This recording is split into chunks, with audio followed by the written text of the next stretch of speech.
Hello, everyone, and welcome to this episode of In Lay Terms. Today, I'm very pleased to announce the special guest, Mr. Steven Stern. Welcome to the show, Steve. Well, thanks very much. And, we're coming off a great election win and an inauguration yesterday, which I'm sure many Canadians watched. And it was amazing. Unfortunately, they brought it indoors because of the cold weather and security concerns, but it went off without a hitch. And we were lucky enough to have a lot of people text me, email me for what we did to help President Trump win the election. Now, I'm just an average guy like you, but I was tapped, I guess, by God to do the work.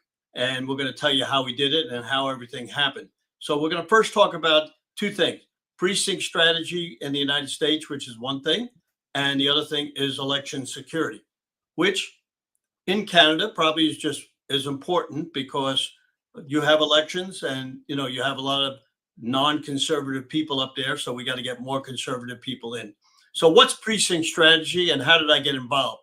So precinct strategy. Can I stop you before you start? Yeah, go ahead. I just wanted to say I love your stars and stripes, and I wanted to do this episode with my Make Canada Great Again hat. So go ahead. Wearing as you see, my Trump hat, which somebody was nice enough to send me. I have a lot of them, but I'm wearing this one because I just got it, and it's a real great hat. So precinct strategy was started by Steve Bannon and Dan Schultz.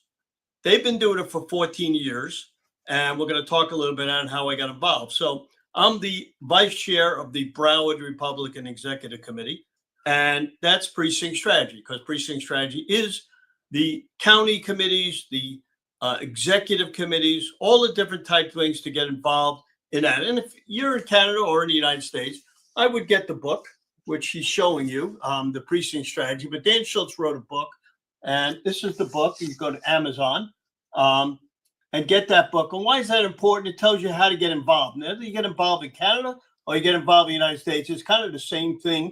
You got to get involved. If you don't get involved, then you can't take back your country. You can't make Canada great again. You can't make the United States great again.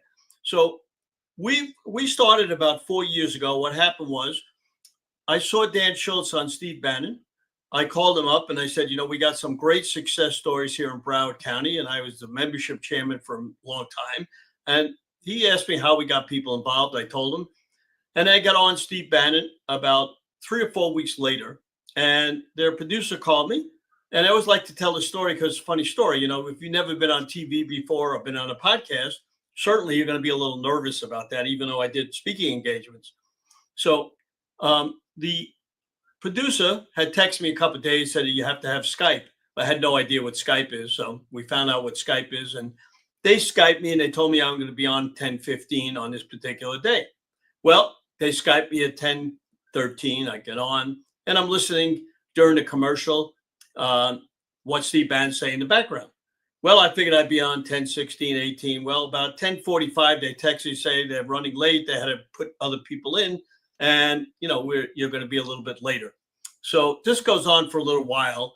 And I was up at 3 o'clock in the morning writing notes because I had no clue what I was going to say. And I wanted to make sure I said the same thing. And I never fell back asleep. So I'm up since 3 o'clock in the morning and they tell me I'll be on 10:15. Well, about 11:45, they say you're on in right after the commercial. Well, at that time, I had forgotten everything I was going to say. I lost about 5 pounds of sweat. Because, you're listening to everything that's going on in the background and Steve is getting on some of the people coming in and tell them, hey, you got to tell us this, you got to tell them that. So there's always conversation. But because Steve didn't know me, he didn't really say anything. He just brought me straight on and I started talking about precinct strategy. And we did about 12 minutes and I had no idea what I said. But about 2 or 3 days later, they sent me the clip. I looked at it and it was pretty good. And I got a text from Cameron saying, hey, you did a great job. We're going to probably get you on another time. And I had no clue if they're going to do it again, but they did. And I got on probably over the last 4 years, 125 times. And some of the other stuff was he was very impressed with our flag shirts. And we did some promotions with him. And for 4th of July here in the United States, the flag shirt's very big.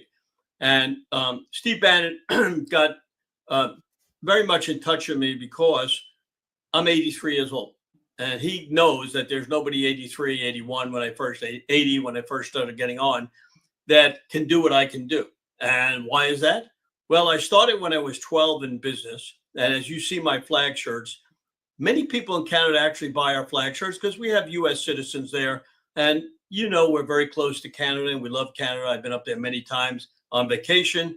And we do a lot of stuff together. And we have another line which we don't show at all, but I want to tell you about it because Canadian customers are very big with us. It's called bandedbottom.com. And bandedbottom.com is a shirt that older people wear. It's got a little band on them, and it's pretty big. And I did that for J.C. Penney for 45 years, selling them $14 million a year for 45 years on that shirt. So in Canada, we probably every month we send 10 or 12 people this banded bottom shirt, and they've been customers forever. We're the largest in the world. So if you go to www.bandedbottom.com, and I never say in the United States because naturally all people know about it, but in Canada, a lot of people don't know about it. So it's www.bandedbottom.com. And why is that so popular?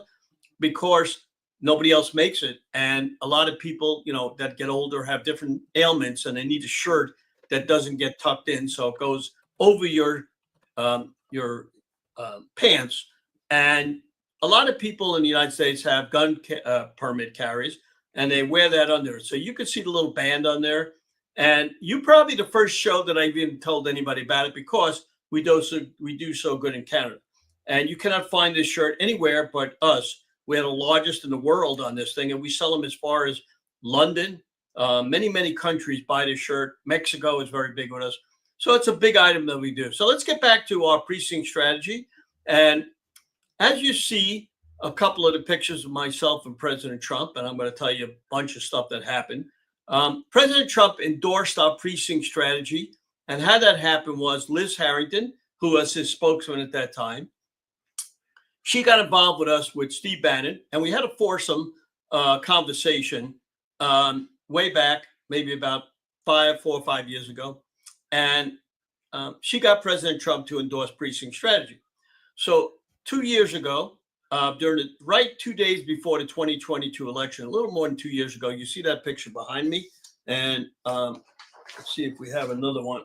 Somewhere here I have a close-up so you can see it because very important. So there's the picture that you see in the back. And that is actually up at his office in Mar-a-Lago. And a lot of people, when they see this, they say, well, how did you get up to Mar-a-Lago? Well, we're going to tell you the story about that. But in his office, if you've ever been to Mar-a-Lago, if you haven't, when you go in the ballroom, you go through the doors and to the left is a staircase. And up the staircase is his office. So a lot of people ask me, well, is it a big office? What goes on? Because very few people get up to his office. So I was lucky enough to be invited up there. And a funny thing happened. 2 weeks before this particular visit, I was supposed to be there. So they canceled because President Trump got called to New York. And I figured, well, he's not going to see me again. But this particular day was very important because two things happened on this day. Not only was I up there, but on that day, we were having an event for him with Jexit, an organization, anti-Semitic organization, and United West, a big organization that works to stop terrorists all around the world. So we were presenting President Trump an award, and I had worked with them on this for everything he did in Israel. And so 2 events in one. So while I was up there, he actually endorsed 2 of my candidates while I was up there, which think about this. I'm just an average guy. And he actually endorses 2 of my candidates. And prior to this meeting, on May 20th, which was my birthday, he sent me a letter. I'm going to show you the letter. I'm going to read it to you because a lot of people ask me why I do this, and I'm going to explain the whole thing. But when I got this letter, it just gave me more energy. And, for an 83-year-old guy, I probably have more energy than the average guy. And everybody asks me, well, how do you get that energy? What do you take? You have to be born with it. You know what I mean? I guess it's a personality trait. But I'm going to show you this letter. This is the actual letter that he sent me for my birthday. And very interesting. You can see it's when I was my 81st birthday. So let me read it because when you get a letter like this, you want to just work your butts off. So it says, Dear Steve, we join your family and friends in wishing you a happy 81st birthday. Our nation is strong because of hardworking patriots like you who believe in and defend the great American ideals of faith, family, community, and country first. Your commitment to excellence and dedication To exemplifying the American dream through ingenuity, hard work, and principled leadership is the foundation of your tremendous success and demonstrates the proud spirit of family-owned and operated businesses. As you celebrate this special day, we hope your heart is filled with joy, knowing you have experienced our country's greatest blessings, freedoms, and the affection of your loved ones. Melania and I send you your very best for your continued health, happiness, success. Happy birthday, and may God bless you, Donald Trump. Now, you get a letter like this, once in a lifetime. And I was lucky enough to meet a couple of the presidents just by friends taking me to events where they introduced me to them. President Bush was one of them. But let's go back to this event. So I got about 45 minutes up with him. And again, this was 2 days before the last election. And he said a very interesting thing. He said to me, "What do you think about the 2024 election?" Well, I said, "Well, what do you mean?" He said, "Well, we know what precinct strategy means, getting everybody involved," he said, because I endorsed it. "But what about election integrity?" I said, "Well, look, I'm not an expert in election integrity." He says, "Well, stop right there. You do a precinct strategy Zoom meeting because Liz Harrington told me about it. And why don't you maneuver the election integrity into the precinct strategy?" I said, "Well, Mr. President, basically, I don't know a lot about election integrity other than we knew that the election was stolen." So I spent about 5 weeks talking to people, and we started our election integrity and we merged it with our precinct strategy.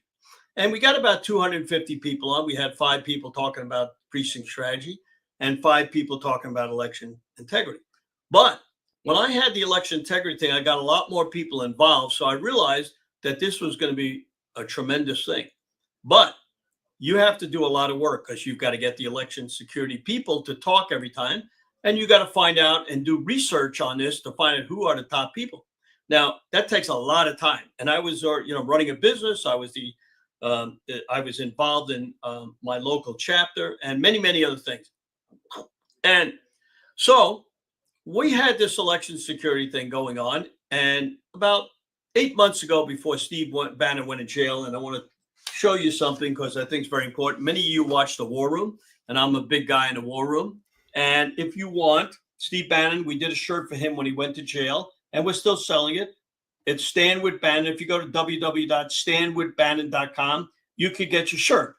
Now, many people listen from all over the world to Steve Bannon. And when he first got on, and I first got on, I got many people to watch him. So President Trump worked with Steve Bannon in the White House, and Steve has always protected him and talked about him during this thing. So I get on Steve Bannon on a day of the election security meeting in the morning, about 10:15. And he normally gives me 6-7 minutes. In this meeting, he gave me about 11 to 12. But he did something to change the face of our election integrity meeting. First thing he did is I put my email on the bottom of the screen. And what I do is when I get up there on all his shows, I put my email up and my name and my flag shirt item. And people would get it. But you see, if I take it down and I put it up, a lot of people didn't get to see it fast enough. So we put it on the bottom of the screen, and we got 1,000 people to sign up. It took me 4 hours to send them links to get onto the show. Then he said to me what changed the face of election security and what I'm going to tell you helped win the election for President Trump, or helped as one of the people that helped. So what he did was he said, "I'm going to put this live on Getter, and I'm going to put this live on all my social media platforms." Well, as an 83-year-old guy, you got to learn something every day. So what did I learn? I learned that, hey, he got 38,000 people to listen on the first election security thing that went live. Now, it was live on when we put it on, but we only got between 500 and 600 people on our area. So he puts this live, and Maureen Bannon says, "Hey, this is phenomenal. We got 38,000 people to watch." He says, "Where else do you have it live?" I said, "Really, I don't have it place any live." So what I did was I started calling all my friends. I said, "Well, who do you know is a podcaster?" And I knew a few. And I started getting podcasters all over the United States. And now we have them in Canada, as you're one of our people that do it. We've got 3 people in Canada that are streaming it, 2 in London, and other areas all over the world. So 2 weeks ago, on an election security meeting, we had 8 million views plus. Now, why do I say 8 million views plus? Because I have a reputation. I only tell the truth. When you report to me through your social media areas where you have numbers coming in, that's what I use. And then we have people like yournews.com, which is important for Canada as well as every place else. Sam Anthony, yournews.com. He puts this live, but he has no idea how many people he gets on because there's no way to track it. And the same thing with Total News, and the same thing with many, many other areas that we have. So you understand that when we say we have 8 million, it could be 12 million, because not only do we have it on all these other places, but as soon as it's over, you could go to Stern American. So we tell our friends who missed it, go to Stern American Rumble, which is my channel, very simple, Stern American Rumble, and we send them out by text. So we're getting more and more people to watch it all the time. Now, the last one that we had was very important. And why was it important? We had General Flynn on there. Many people here in Canada know about General Flynn. And he talked about everything that we did and everything that he's doing to go forward. We had Cleta Mitchell on, who in the United States, as many of you know, our election security was not terrific. And why was that? Well, we had illegal aliens voting. In California alone, there was 20 million people since President Reagan was in office, that have left California and replaced by 20 million illegal aliens, because California is the biggest state and it's got the most illegal aliens. So that in itself tells you a story. So we talked a lot about that during the election and during prior to the election. Then we had Nilsa Alvarez on. Nilsa is Faith and Freedom. Faith and Freedom United States is all the Catholic people who did not vote. There was 20 million people who don't register to vote. They worked on that, and she told us how to do it. Then we had Deb Monks on. In the United States, they print ballots. Deb Monks worked on all the people who printed ballots, and where did those extra ballots go? So she reported on that. You could see that what's happening. And we had many, many more people on, which you can go to Stern America to see it. So our next election security meeting is going to be this Thursday, a couple of days from today. And it's very easy. If you want to get on, you can go to stern1054@gmail.com to be able to get a link. You can go to Stern American Rumble, and you can see it live. It's 2:00 Eastern time. So all over the United States, all over Canada is different time. So remember, everything we say is on Eastern time. And who we're going to have on this time, we're going to have Jovan Pulitzer. Jovan Pulitzer has probably about 20, 30,000 people who follow him. He helps me a lot in our Flag Day events and different events that we have, which we'll talk about. Then we're going to have Colonel John Mills. Colonel John Mills is on many programs. There's an anti-terrorist guy. He's going to report what's going on in Virginia. Then we're going to have Kim Yater on. Now, you know how our border was open and how President Trump asked Canada to close the border. But now President Trump yesterday, executive orders closing the border. And at our event coming up, which I'll talk about a little later, we've invited Tom Homan to speak at our fundraiser. And our fundraiser, because I'm in charge of fundraising from the Broward Republican Executive Committee, but you can see, and we'll talk about this. This is our event. We ran it last year. What makes this event so great? One is at Trump International. If you in Canada know where Trump International is, in West Palm Beach, about 10 minutes from Mar-a-Lago. So Mar-a-Lago doesn't have a golf course. This is his golf course where you see him golfing all the time. And I've been up there 3 or 4 times when he was there. And as soon as I say precinct strategy, he recognizes me. You know what I'm saying? He may recognize me when he sees me, but if I say precinct strategy, it jogs his mind. And so this event, we're going to have golfers in the morning. Last year we had 54 golfers. This year we're planning to have 100. And I just got a text that one of the airlines is going to put in a foursome. So anybody can come from Canada that would like to come. We have people from Guatemala coming. We have people from California, North Dakota. Email me, or when you see this link, you can get that link and you can sign up. So in the morning is golf. In the afternoon from 1 to 4 will be speakers such as Tom Homan. We've invited Steve Bannon, Laura Trump. We don't know who's going to show up. We'll know a couple of weeks before. And then while they're golfing from 10 Eastern time to 1 Eastern time, we will have 14 people who are flying in for election integrity. So we're going to have between 5 and 15 million people on this particular thing. So this is very important, to have that. So you can see how important the election integrity thing is. And let's go back to precinct strategy because they're both combined. Precinct strategy in the United States is if you become what they call a committee man or a committee woman, you attend meetings. The main job of a committee man, committee woman for a precinct strategy is to get candidates elected.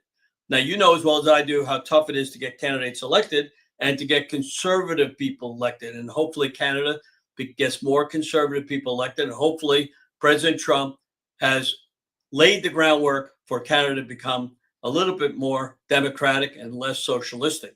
And we had that problem here with President Biden.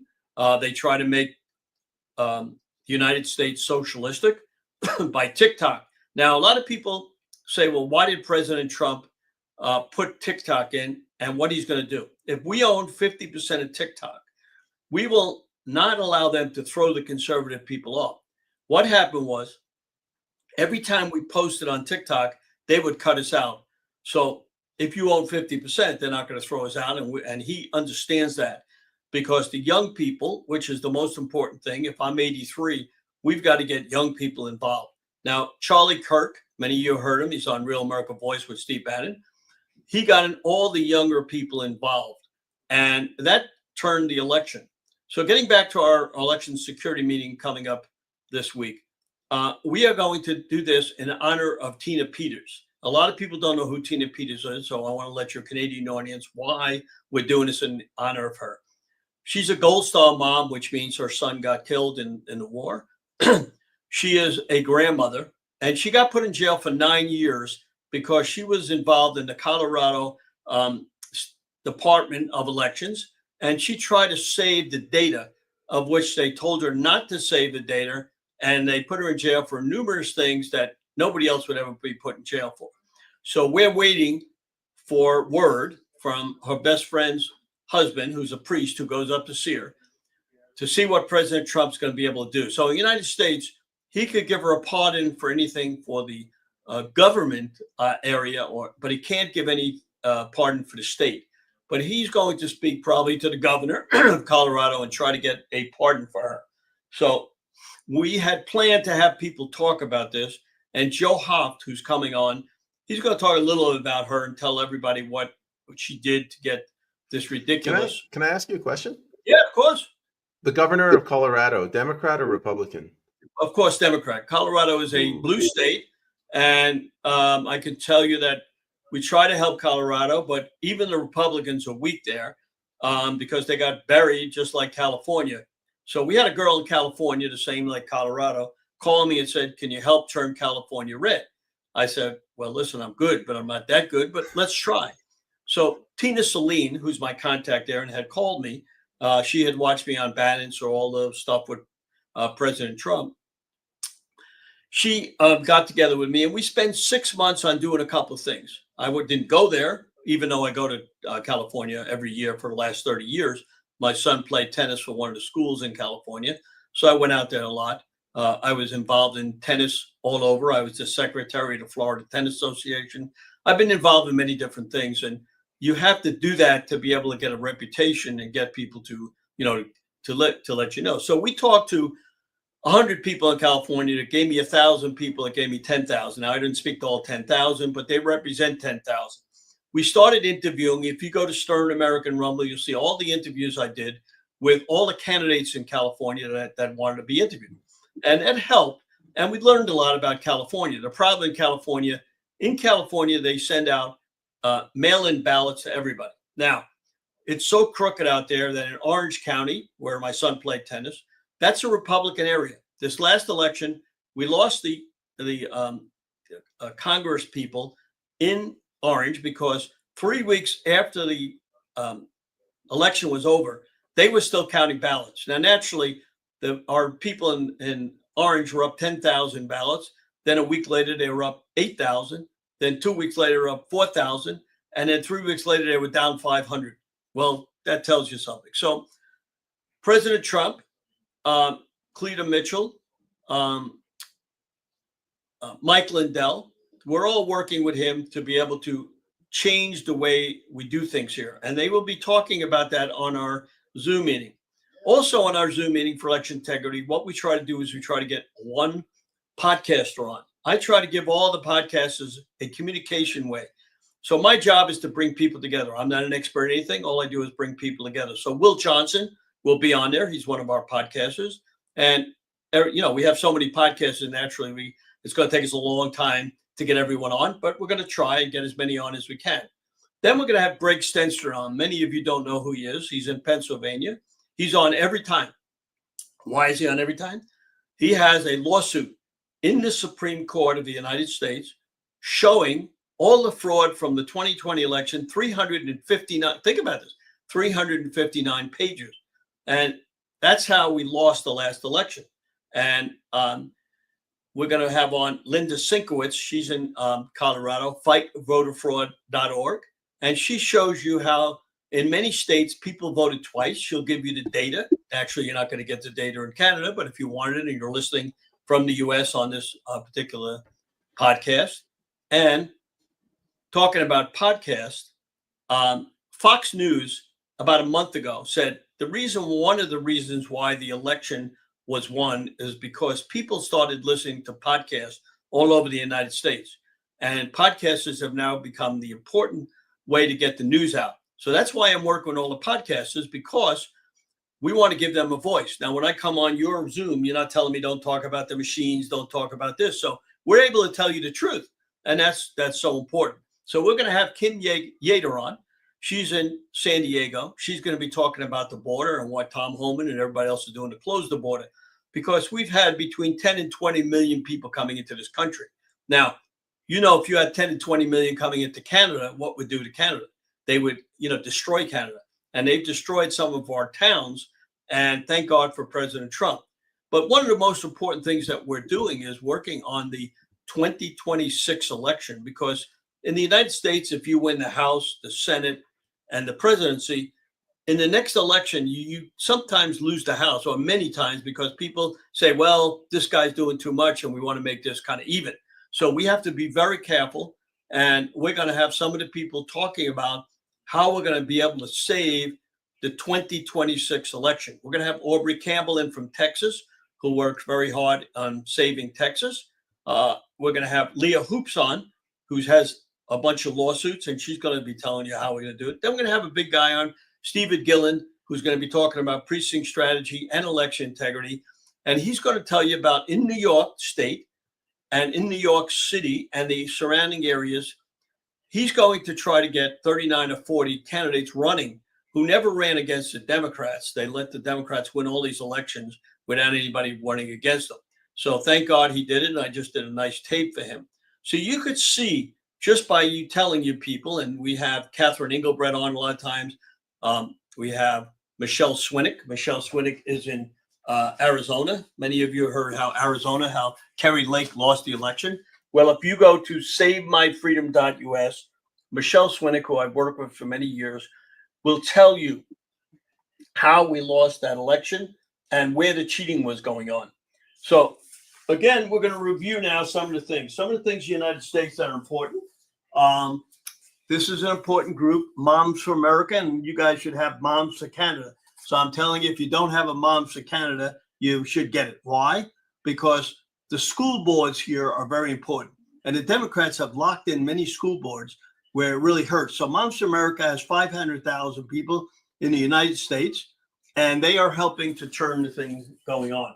Now, we're going to tell you how the election was saved, because a lot of people have asked us, and everybody probably has heard Susie Wiles is President Trump's chief of staff.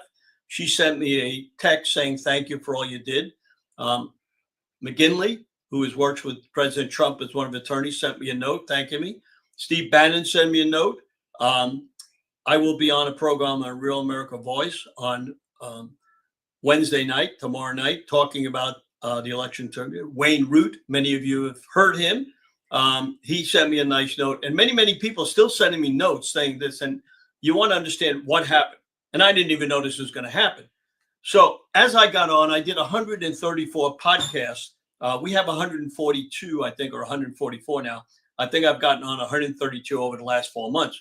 So we started bringing this message out in the United States, we have protectthevote.com. That's the Republican Party.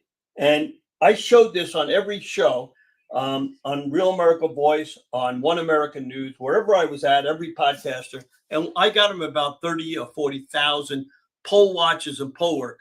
So let me explain some of the things that happened. In 2020 election, we had 100,000 poll watchers and poll workers. In this election, 2024, we had 210 poll watchers. So in the United States, the poll worker is the most important. They sit there and they're able to see as they open up ballots. Can I jump in? Yeah, go ahead.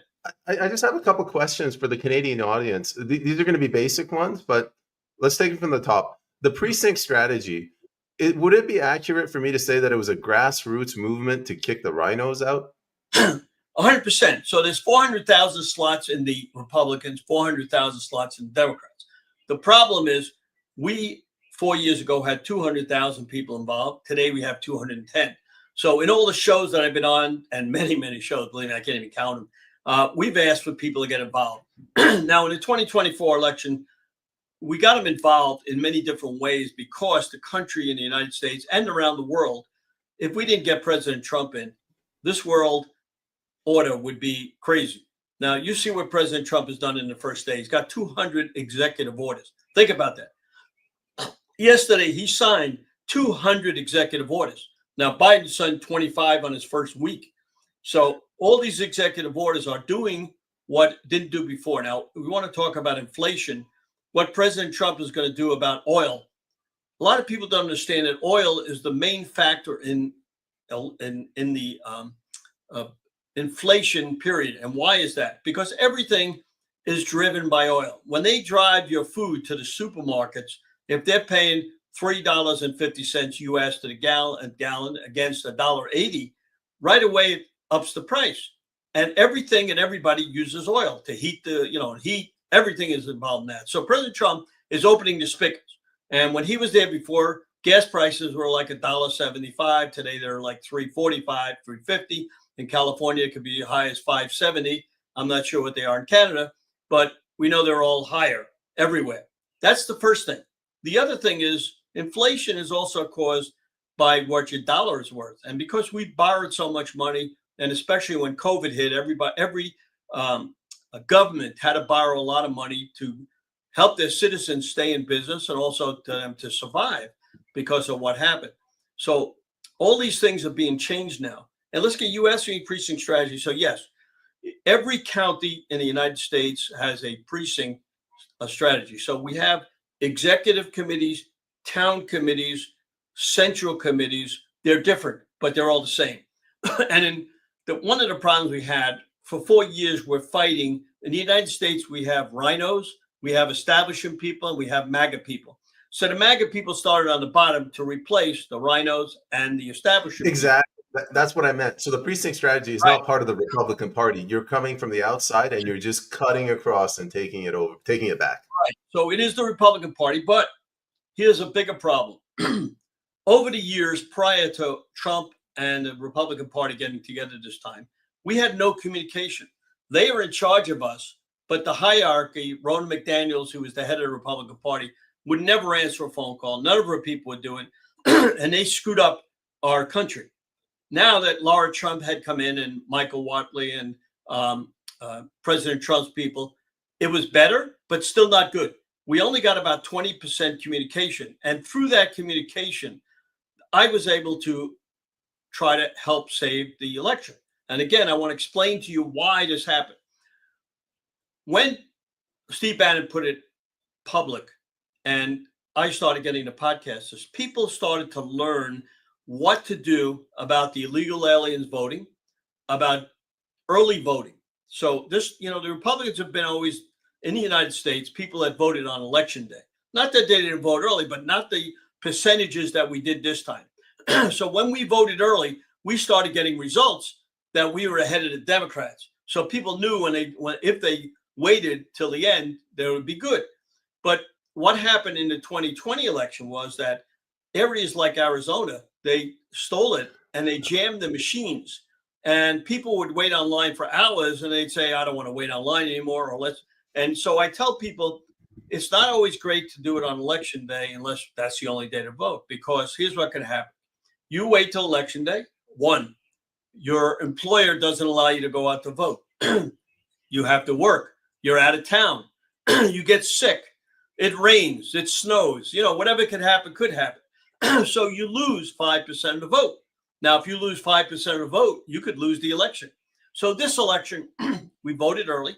We were on TV on our election security meetings telling us about it. We told people many, many different ways and many different organizations to join to get the word out. And that's how we got so many poll watchers and poll workers. Now, the Republican Party gave me a gold star, and that was pretty great.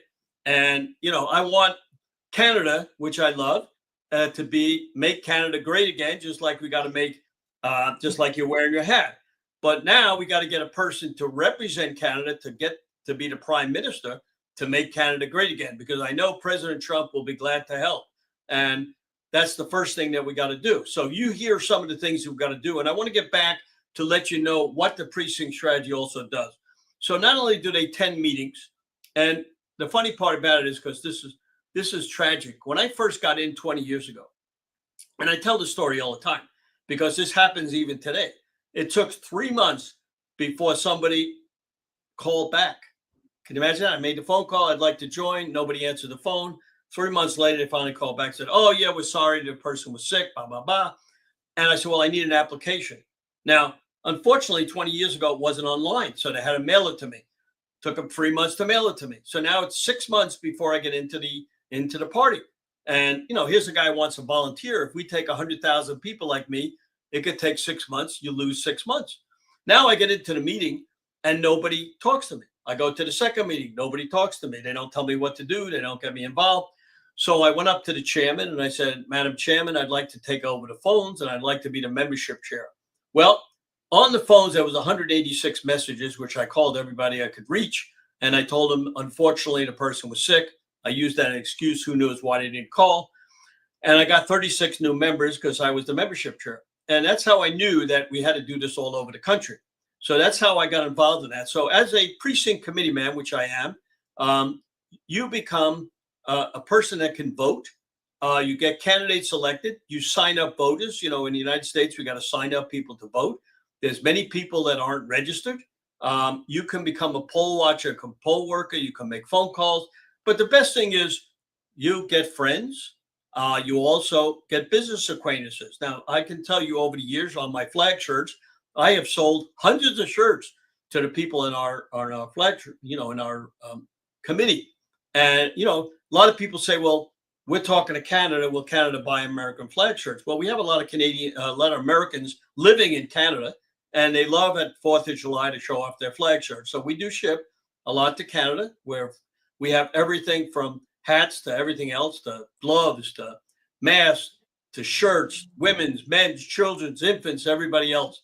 So in our great thing coming up on March the 3rd, I want to again invite everybody to Trump International Course. You cannot play there unless you're a member. And it's a beautiful course. And it's a place where President Trump plays naturally. And there's a lot of Trump people that are there that are members. And a lot of my friends are members. And for that event, I had a friend of mine, and I want to show you this because he sent this for my birthday, but he also donated for our event. You can take a look at this. Let me see if I can get this up for you to see it. It's a necklace with 47. We're giving those out to about 20 people, and a ring, which I'm sure everybody would want. We're giving out about 20 of these, a Trump ring, a gold, beautiful ring, and very nice gentleman. And somehow about 4 years ago, he started sending me these things and for my birthday. And I called him up and I said, look, let me see what I can do to help you. That's so nice. So he donated 20 of each for our event. And we have people from wine to everything else donating stuff. Last year we did it. We had 50 people, one from every person in the United States, taped. For 4 hours, we showed it. And these people talked about precinct strategy and what they were doing to get people involved. So many people saw that. It's on my Stern American Rumble. You can see that. And, I often talk about people all over the United States. Now, I don't know how the communication is in Canada, but you are much larger and land between people. So it's hard to get over to people, just like we have Alaska.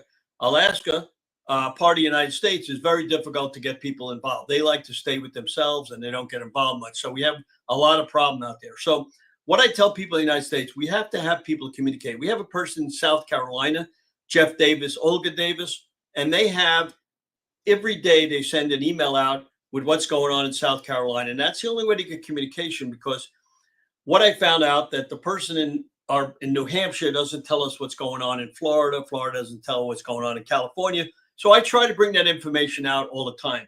In New Jersey, we have a girl, Elizabeth Nader. We have an election for governor coming up, and a gentleman is going to run, Spadia, a radio guy. But the good thing about that, they started a club 2 years ago with 50 people. They now have 150,000 people. So that's what things that people can do in Canada. Communication, very important. We have a lot of radio here, and I'm sure you got radio there. And I know that in a way they've stopped, because I have a lot of friends in Canada. They tell me that, they're afraid to say anything because their bank account could get frozen, or, if you say anything against the government. Well, we had that here because a lot of our people got stopped by Secret Service, by many, many different people. And thank God for X and for Twitter, which is, of course, the same thing. I'm sure a lot of you post in Canada and that. We get a lot of information out. If you want to get the latest news in the United States, go to my Twitter account, my X account, Stern American. So everything is Stern American. My last name and American. So you can find out a lot of stuff. Now, in our remaining time, I want to give you a chance to get some questions, because, I can talk a lot and I start to lose my voice. But we have a lot of people. I'm going to just talk about a few people that have helped us. We have a guy in Connecticut, Dominic Lombardi. He's the youngest chair. He's 20 years old. I'm trying to get young people involved. The young people in this election turned out for Trump because they realized what was going around the country. And remember, in the United States, a lot of the colleges are woke. Their professors are teaching them everything socialistic. We had so many things going wrong that, we won the election by a landslide because the country was going down the tubes. But we were very worried that they would cheat. So I'm very, very happy that they talked about us and told everybody the many different things that we did to save the election, because, the pollsters kept saying it was a very close election. If you watch any of the pollsters here in the United States, they would say, hey, it's nip and tuck. We knew it wasn't nip and tuck because we were involved with the Trump campaign. And they had, everywhere that I spoke to all over the country, all I heard was Trump. I never heard anything about the Democrat. So we knew that we were going to win, but they made people think that it was a very close election. So we're very happy that we swept it. And and even the Democrats today in the United States, I hear a lot of Democrats, including one of my wife's cousin, who is a neurologist, and he was very far to the left. He's happy that Trump won. He wasn't happy that what the Democrats did to this country. My granddaughter, when she went to Northwestern University, which is a woke Democratic school, and she turned Democrat. She posted to me, thank God for Trump, he saved TikTok. So we got to do a lot of stuff for the young people to make them understand what's happening in the United States and how becoming a Democrat could kill this country. Open borders, transvestites, on and on and on, how they wanted to kill this country. And we're lucky that around the world, we have people in London now that are listening, to our Zoom meeting, and they understand what's happening in their own country too. So I want to thank a lot of people around the United States. Jill Howell in Arizona, Paul Bodine in Nevada. We have a guy in Texas that put out a book. I want you guys, this is something like Dan Schultz's book, Precinct Strategy. His name is Robert West. And why I got involved with him, because he got 1,000 people involved. He drove 8 hours to speak to 15 people. We got a lady in Northern Florida, Sharon Reagan. She gets the veterans involved. I'm very tight with General Flynn. He's a committee man in Sarasota, Florida. We have David Penn in Minnesota, who's working very hard with many people up there to turn it red. Because, we have X amount of states that are blue, and they're so solid blue that it's very difficult to get stuff into. But just in Massachusetts, which is close to Canada, Sue O'Sullivan, Chainsaw Sue, started 56 different committees for the Republican Party. Now, Massachusetts was very Democratic, and we had very few Republican committees. She opened up 56 of them. So you could see how important it is to have people all over the United States and see what's going on. So in the remaining 2 or 3, 4 minutes, give me a couple of questions. Let me answer them. Hopefully your viewers will reach out to me. Again, if you have any questions, and we'll send this out for you too, go to sstern1054@gmail.com. I want to put this up and leave it up for a couple of, maybe you could get a full screen on this, and we'll talk about, you can call me at 954-318-6902. Now, I won't answer the phone, but I'll call you back because we get a lot of crank calls, so we got to be careful. So we get the messages. You can go to www.theflagshirt.com. Even if you don't buy anything, go to www.flagshirt.com. See what it is. We have jewelry. We have so many different things. Cowboy hats. The biggest thing we sell is cowboy hats, the flag hat. Let me just go back here and show you this because I wear this on a lot of shows. But this is an amazing item. And there's so many people in the United States that get that. It's like a phenomenal item. So I don't really show. Cool. Yeah, this is something, that I wear this on a lot of shows. There's a show called Cowboy Logic, which I get on and I wear my cowboy hat. So you have to go with the flow, you know what I'm saying? And I change my shirts all the time. And so we have a lot of information that I can't tell you here. I can tell you privately, but we have people all over the United States that do such a great job. They don't get a chance to get on and, talk about it. Even as far as Hawaii, Tamara McKay, we have people all over the United States that are involved. Now, the United States is big, a lot of people working, a lot of people are getting success. And the reason we had success is because people went out and knocked on doors and try to get people involved. So we have about 2 or 3 minutes left. I always end up with action, action, action, and give it a little salute. So let me have a couple of your questions and we'll answer them. All right. First question. Your podcasters in the US is phenomenal. Like, I look at what you guys did, and one of the main reasons Trump's got in is because of people like Charlie Kirk and I think it's Benny Johnson. Were you involved with that, or did that just organically spring up? You're talking about the podcasters?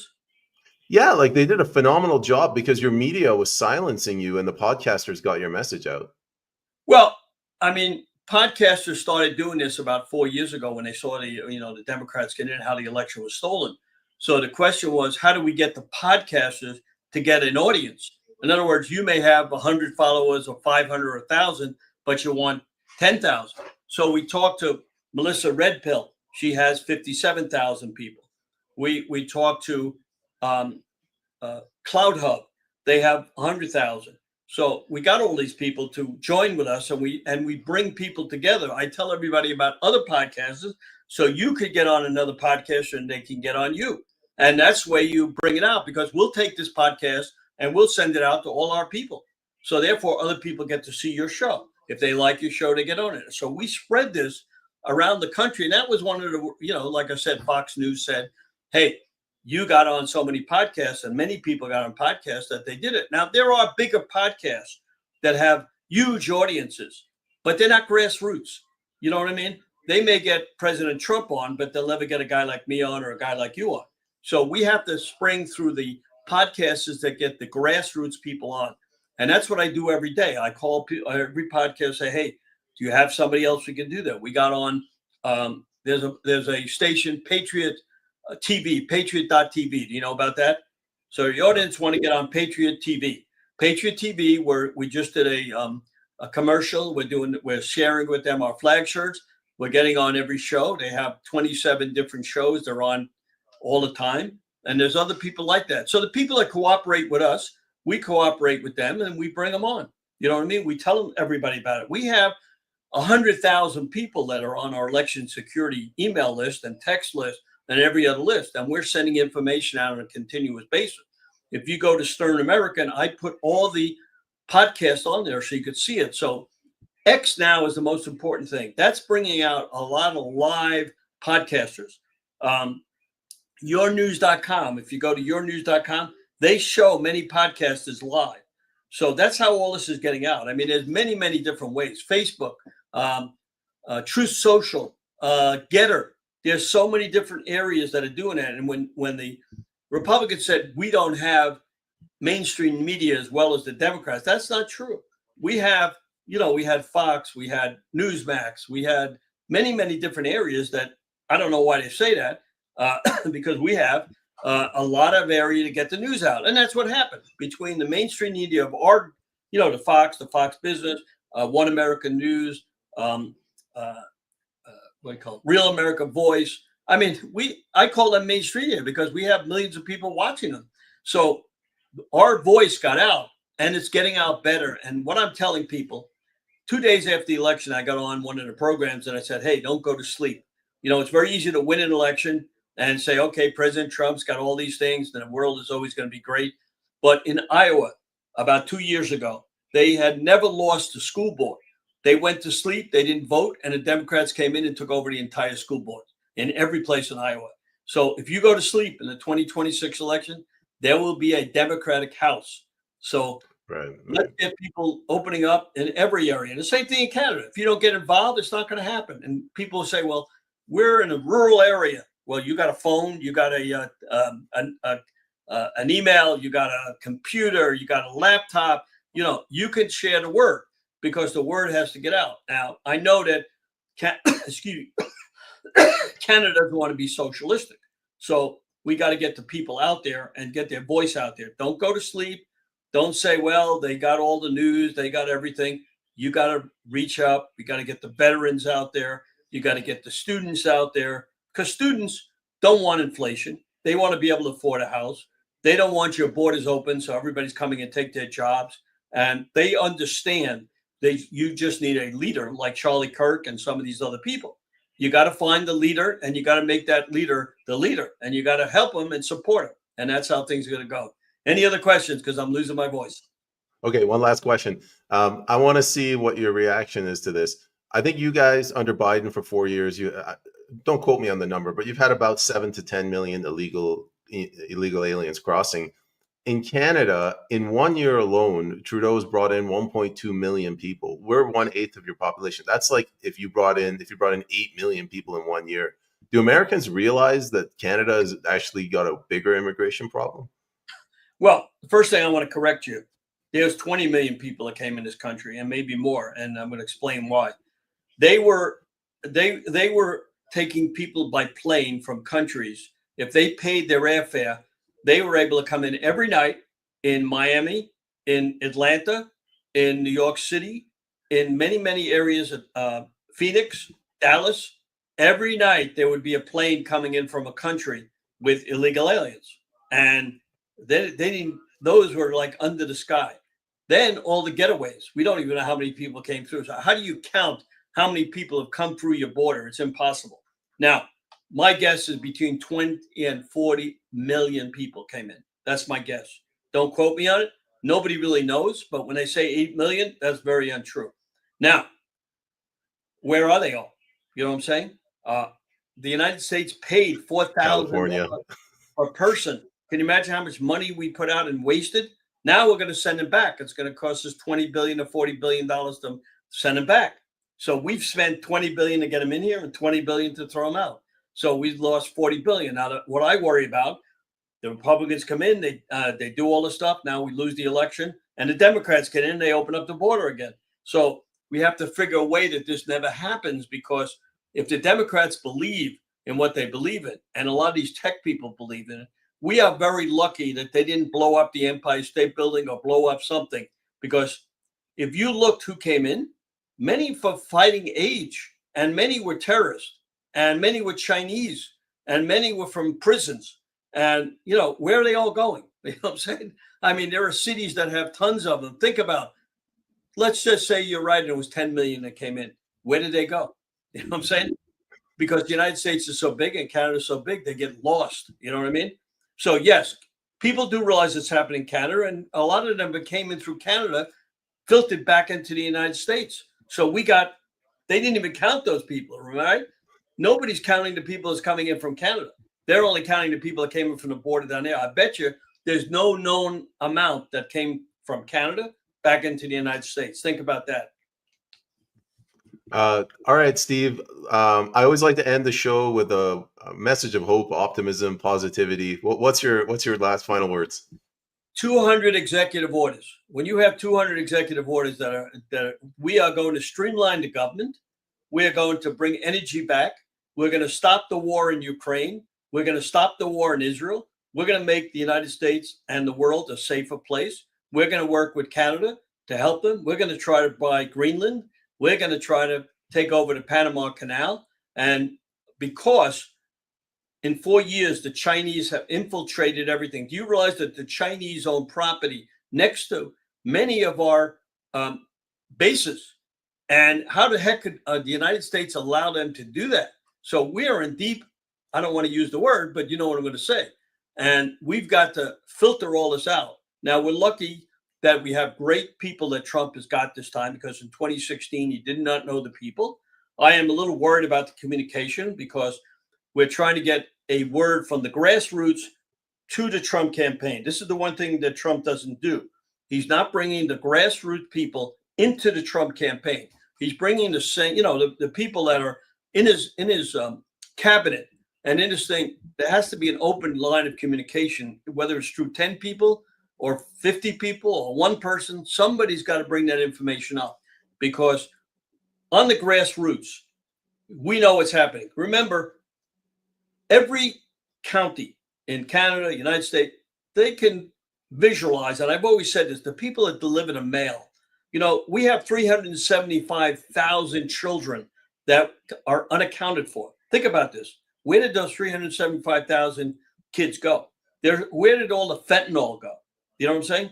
Many people don't hear about this. I try to bring this up because I was very upset that fentanyl mothers who lost their kids did not come up and talk about this. Now, the reason why Trump wants to put a 50% to 100% tariff on China is because they are producing the fentanyl. They are sending it through Mexico. The Mexican cartels have made billions of dollars on shipping all these people up, and they're controlling Mexico. Now, right next to us, we got a country that has a bunch of, drug people that are bringing in tons and tons and getting all kind of cash. What are they doing with the cash?